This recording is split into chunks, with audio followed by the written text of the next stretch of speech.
Hey, it's Mirna from Trainer's Toolbox. Welcome to the Trainer's Toolbox podcast, a place where you can discover practical and effective tools and tips to make your workshops more insightful, engaging, and memorable. You are at the right place if you're looking to become the best trainer you can be and design truly impactful learning experiences. Ready?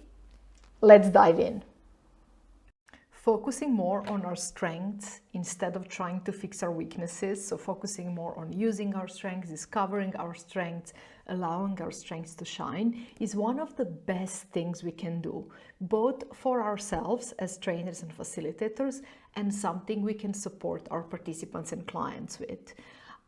It is a key to higher performance. It is key to higher well-being. It is key to keeping more energized in life and more satisfied. So it's really one of the super approaches to make every aspect of our life better. That's why I also explored it in episode number 30, talking about sailboat metaphor for strength, and I'm sure I'll be exploring it more in future episodes. But today I want to explore one side of danger of using our strengths. And not even so much because this danger is so scary, but more because this danger sometimes is one of the things that actually prevents people from using their strengths more. It sort of becomes a trap that makes us shy away from our strengths. And that danger is that actually when we overuse our strengths, our best abilities, the things that are best in us, when we use them too much, when we push them to extreme, in a way they can become a weakness. And very often the main source of our weakness is the same thing that is the main source of our strengths. I'll give you an example. If I'm really decisive in life, that might mean that I'll become pushy or overly bossy or overly active in things.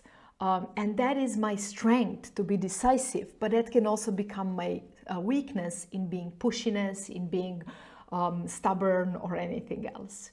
Or another example, if I'm very tuned into others, really high on empathy, really good listener, that might be a super strength. It's an amazing skill, especially for trainer or facilitator.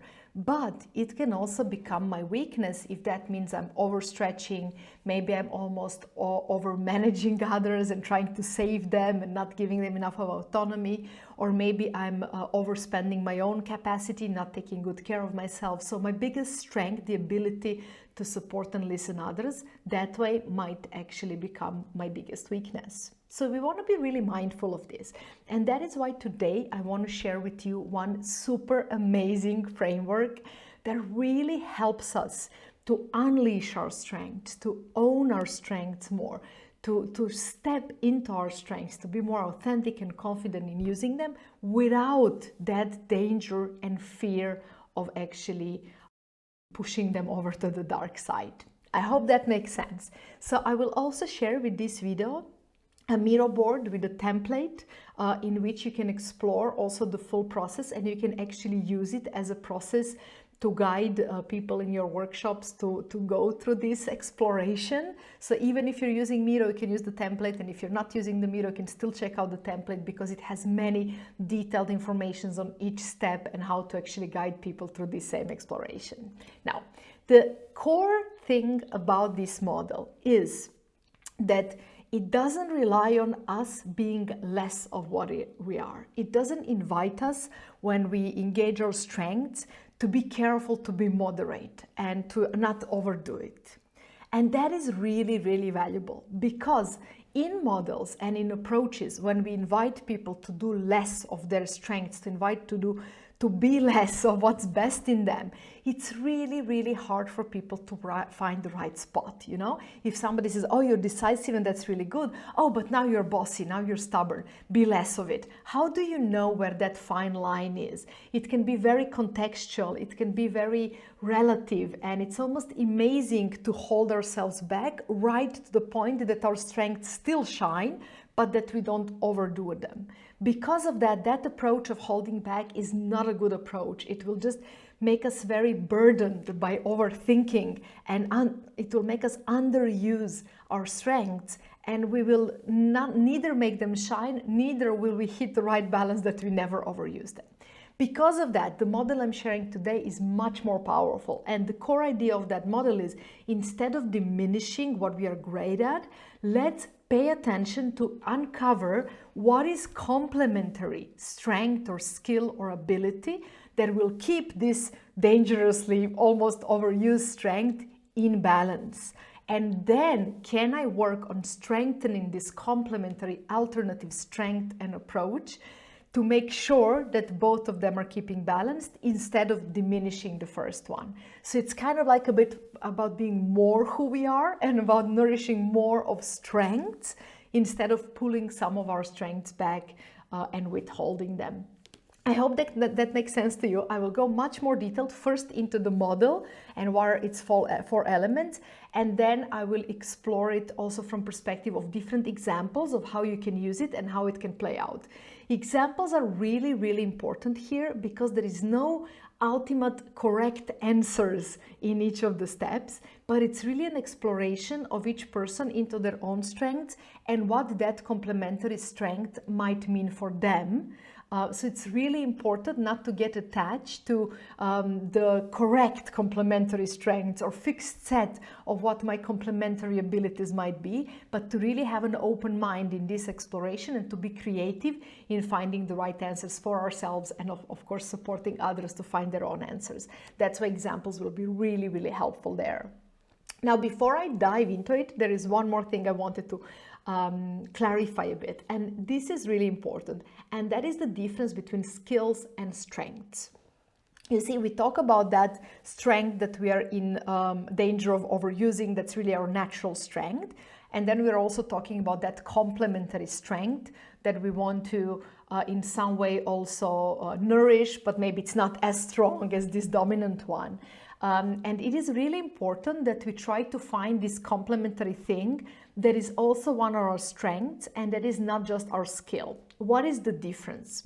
Skills are something we learn. We learn to become good at them. Well, skills are something we are good at. They could be learned or they could be natural, but still there's something we are good at.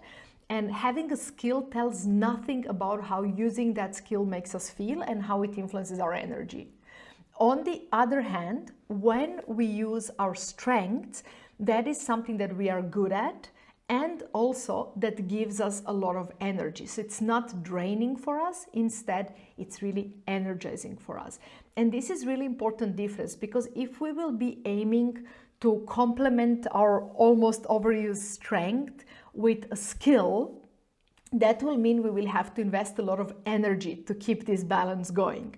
But if instead we can uncover a complementary strength that we are also good at, even maybe though not as good as with this dominant one, then we can really nourish that and kind of maintain it with much more like receiving more energy out of it, feeling more authentic, feeling more confident, feeling more energetic, and really like allowing our strengths to shine and not putting in an effort to overcompensate. I hope that makes sense.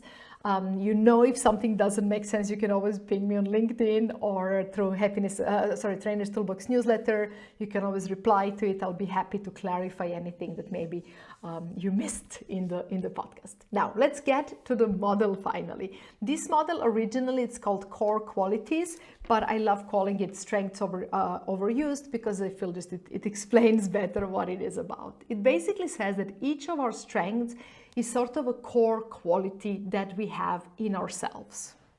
And when we are pushing a lot on these strengths and we are using it a lot, it can always happen that if we are overusing it and kind of overload it, that we end up in sort of a pitfall. And pitfall is that place when my strength is actually overused and when I'm pushing too hard on it and maybe it's rubbing off poorly on other people or it's giving me poor results because of that. So in other words, it practically becomes a weakness when overused. Don't worry if this is a bit abstract, I will come back to it and clarify it on an example as well. Now, when I do that, the best thing I can do, instead of trying to do less of that strength, I can think what might be the positive opposite of that pitfall. And that positive opposite, we call it our challenge. the alternative strength, the complementary strength that is different than my core quality strength, that if I'm developing it, will actually keep my core quality strength in balance. And challenge can be different things, and that's very important thing to understand, that in different situations and for different people, this alternative strength can be very diverse. Examples will much help with understanding this. For now, we just want to know. So through my pitfall, when I think what is positive opposite from my pitfall, that is the challenge for me to be developing and to be improving in. And then finally, one more thing that's important to understand about this dynamic of 4 elements is the 4th element, and that is if I would ever be pushing too hard on that alternative strength, on that challenge, if I would ever be overdeveloping and overusing that one, then I would fall into something we call allergy. It would be like a negative excess of that initially positive quality. And this is something that very rarely will happen, but it is also an interesting part of the cycle, because usually that allergy is the thing that we often find most irritating in others. So it's really interesting one to also keep in mind, because sometimes also allergy can help us to come back to understand and figure out what our alternative strength or our challenge that we want to be developing might be. So 4 elements. We have strength. Strength overuse becomes pitfall. Pitfall is a way for us to find its positive opposite, which is the challenge. We call it challenge, but that's basically the alternative strength for us to develop. And then we have 4th element, which is allergy, which is basically if challenge would be stretched too far now, that would now be something that we often found irritating in others, or that maybe in theory could become this alternative strength if overused. And that allergy is very often exactly opposite from our strength or our core quality. I hope this makes sense. If you're with me on YouTube, you will have a visual to support this as well. If not, you can imagine this for a sort of a cycle from strength to pitfall to challenge to allergy, and then kind of back to the strength. Now, when we think about it as this, I understand it's very abstract. So let me go through 3 quick examples, and then we can come back to the whole circle and see what can we actually do with it. Let's say if I go back to my strength being I'm very decisive. If I'm very decisive, my pitfall might be many different things. It can be that I'm too fast-paced and it's unhealthy for me. It can be that I become pushy. It can be that I become bossy. It can be that I disconnect from others. It could be many, many different things that happen when I'm pushing too hard on being decisive. But let's say in this example that my pitfall is I become too pushy. I'm decisive, so I'm pushing other people also to decide faster, to act faster, and so on. From that, I might be wondering what might be a challenge. What might be an alternative strength for me to discover? So keep in mind what the approach is here. I'm not asking, how can I be less pushy? That is not my question. I'm also not asking, how can I be less decisive, right? I don't want to be less of my strength, even when it's overused. It's not about being less pushy, because then I'll just restrain myself and diminish that, and diminish my decisiveness on the way as well. Instead, I'm asking, what else would I need to be that is complementary of pushy? What do I need to be more of so this pushiness wouldn't happen? And one example of that could be that I need to be more patient. And it could be many different things. And this is very important to understand, that opposite ideally should be something that I can also find as something that is accessible to me. That is my strength, that is maybe a little bit underdeveloped, but that is not like huge suffering for me to be developing this. That is not something that I'm really bad at and it's really hard for me. So that could be patience, but that could also be empathy. If I have more empathy towards others, then I'll be more pushy. Or maybe more self-awareness. If I have more self-awareness, then I will recognize when I started to push too hard, and I'll be a bit moderate in that. So let's say in our example, I chose that I would be developing patience as my alternative challenge or alternative skill. So patience, in this case, that's our ultimate reply to what do I want to be working in, not to overuse my strength of decisiveness. But to wrap up the full circle, we do want to think also what is the fourth element, what is the allergy that if I would overdo on patience, what might the danger be then? And again, this will probably not happen to me because probably patience is not that developed for me that I would get so far. But if it would happen, what would it be? If I recognize that, that will still help me understand better the whole cycle. So let's say if I would be overdeveloping on patience, I would become way too passive. And passive then probably is something that I'm noticing in others, that I'm reactive on when I see it in others, that I'm a little bit annoyed with, that I don't really like, that I'm like allergic to, hence the name allergy. So I could also, if I couldn't find my answer, what would be complementary thing to make me less pushy, so in my case patience, I could also think what is something that really annoys me in others that's related to decisiveness and opposite from decisiveness, and then that would be passive, and then I could look for more moderate part of that, which would be patience. So I could arrive to that patience also through allergy, not just through the pitfall.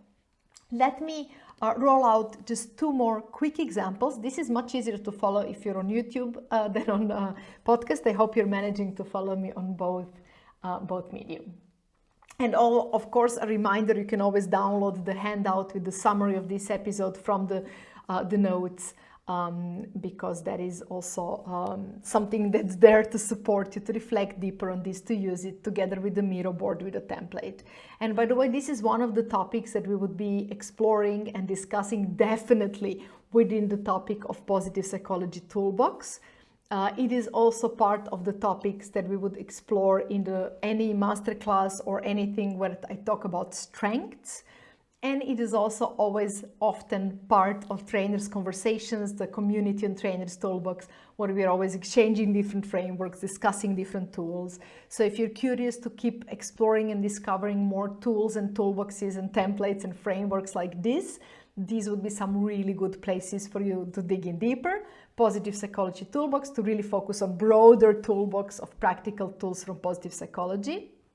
Strengths or any related topic to dig in deeper into strengths specifically, or trainers' conversation for more exchanges and variety of tools, not just from positive psychology, but broader, and also for that community and connection with other trainers. Now, back to our two more examples.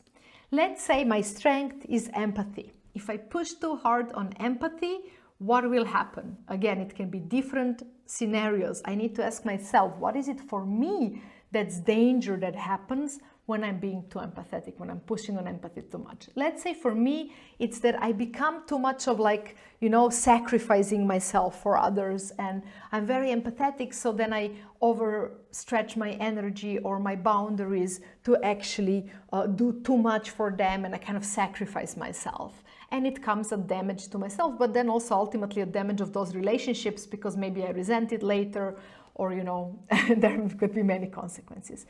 What could now be, and do take a moment to think before I share the example, because answers could be different. What could be a healthy antidote to being too much of sacrifice and kind of martyrdom?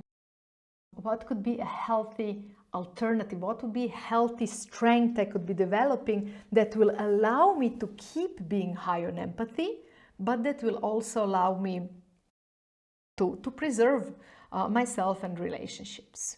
And let's say in my example, it's assertiveness. If I'm sure that I'm assertive enough, that means that I set up my boundaries where they're needed and really protect myself and my space where needed. That should keep me going. I would say also self-awareness could be a really good alternative to this. Or maybe, a bit of decisiveness as well could be interesting. And then finally, if I would stay too much in assertiveness, where could that take me? It could take me that I become maybe too self-centered. And probably if I'm high on empathy, that means that my allergy is people who are quite self-centered. I hope this example made sense to you. The really important thing with these examples are they're just examples. When we overuse one strength, there is no single answer what will that become? It really depends. We have to really think, what is it for us? And then also for that complementary strength, there is no single answer. Even for us, there could be a multitude of options, but we want to really think which is one that would actually work for me, that I would like to be developing, that would energize me, that would give me, motivation if I would be developing it. So then that development of that antidote and that complementary strength, it doesn't come at cost of my energy, but in exactly the opposite. It makes me more, gives me more energy. Now, the last example. Let's say I'm very engaged in things and very easy for me to get engaged. I get active really fast. I always, when I start doing new things or enter a new conversation or a new adventure, I get really quickly, high on action with that. And I'm also always looking for new things to get engaged with, which is a wonderful strength and something. It sounds like someone who's really alive and really putting themselves into things. Of course, this might come with many dangers. What might be the danger? What do you think? What would be a pitfall of being too engaged? In my example, in my scenario, the pitfall will be losing contact with ourselves in some way, not having enough of self-care, not taking enough of time maybe to reflect and integrate and process things, not paying attention to how much energy I have and how I feel maybe, because I always get engaged and my attention is on something external, maybe I forget my own side of things and my needs. So what then could I be developing as an alternative strength that will make me not less engaged in everything I'm doing, but that will still protect me from losing contact with myself?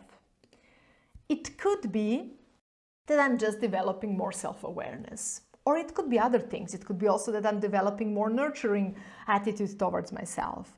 Or I don't know, that I'm developing more self-love or self-appreciation, or just listening to my needs, so that I could work on this through different habits. But in some way or the other, it's going to be more about developing more of that self-awareness. And then finally, if I get stuck in that, if I stay with it too long, of course, then the allergy could happen. And in theory, my allergy will be, I'll get so narcissistic. I'll get so focused on myself that I will totally forget about everything and everyone else. And again, this allergy is not very likely, but it might mean that I get really annoyed in the company of narcissistic people and very self-centered people. I hope you also recognize one interesting thing here, that often we say that we are annoyed with things in others that are exactly the opposite of how we are. So if I'm very, giving, then I get really annoyed with people who are takers or whatever, or the same thing that I am. Usually it's same or the opposite. But I hope you recognize in this model how it adds a bit more complexity to it. Because between engagement and being narcissistic, these are not the exact opposite, right? It's more complex than that. But it could be that I get really triggered by narcissistic people, and actually my super skill is not that I'm very,